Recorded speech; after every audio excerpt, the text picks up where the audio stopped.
Introduction: More than meets the eye. When people picture a service dog, most imagine a guide dog leading someone who is blind across the street, or a large German shepherd assisting a person with mobility issues. These images are powerful, but they don't tell the whole story. Many disabilities are invisible: PTSD, epilepsy, anxiety, autism, diabetes, chronic pain. These are real conditions that affect daily life, but because they're not always obvious, people living with them often face extra skepticism, misunderstandings, or even outright discrimination. That's why it's so important to talk about service dogs for invisible disabilities. These dogs are not comfort animals or cute accessories. They are medically necessary, highly trained companions that help their handlers live safer, freer, and more empowered lives. This book is for anyone navigating the often confusing space between knowing you need help and figuring out where to find it. You might be wondering, do I really qualify for a service dog? Or what's the difference between a service dog and an emotional support animal? Can I train my dog myself? Will people believe me if I don't look disabled? How do I avoid being fined or denied access? What legal protections do I actually have? If any of these questions sound familiar, you're in the right place. I asked all of those same questions once at a time in my life when everything felt uncertain. I had just left my job and my apartment after being diagnosed with PTSD.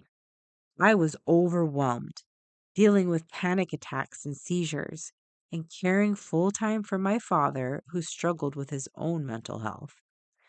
We lived in a high crime neighborhood where I didn't always feel safe walking alone, but I didn't have a choice. I was his only support.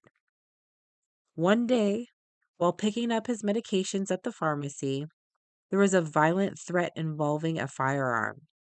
I managed to get out before things escalated, but that day changed me.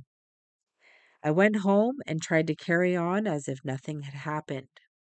But the panic, the hypervigilance, and the nightmares were relentless. A few months later, my dad had a seizure in our apartment. He was alert but couldn't walk. I got him to the elevator using a shopping cart and brought him downstairs to the medical transport. He passed away in the hospital just days later after remaining mostly unresponsive. He was only 62 years old.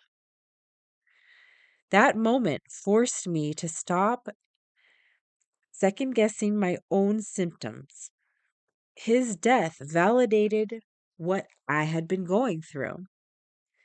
What I was dealing with wasn't just stress, it was serious, and it needed to be taken seriously.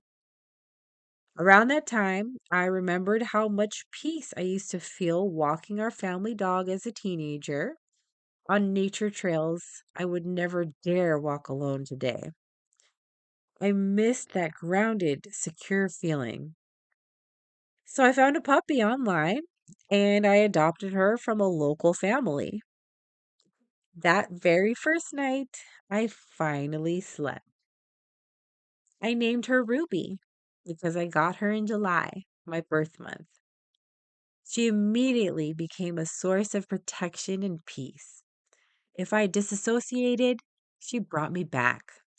If I collapsed, she shielded me. If someone entered my space, she alerted me. And most of all, I didn't feel like I had to be on guard all the time because now someone was on guard for me. She brought joy into a very dark time. Even my dad loved her deeply in his final days. Losing him made me more determined than ever to train her properly, to take my health seriously, and to take steps towards reclaiming my independence. This book combines practical information, legal rights, and personal perspective from someone who's been there.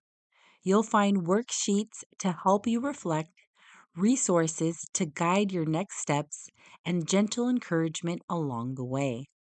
Whether you're considering a service dog for yourself or a child, or you're simply trying to understand how these dogs can change lives, this guide is here to offer clarity and hope. Let's begin.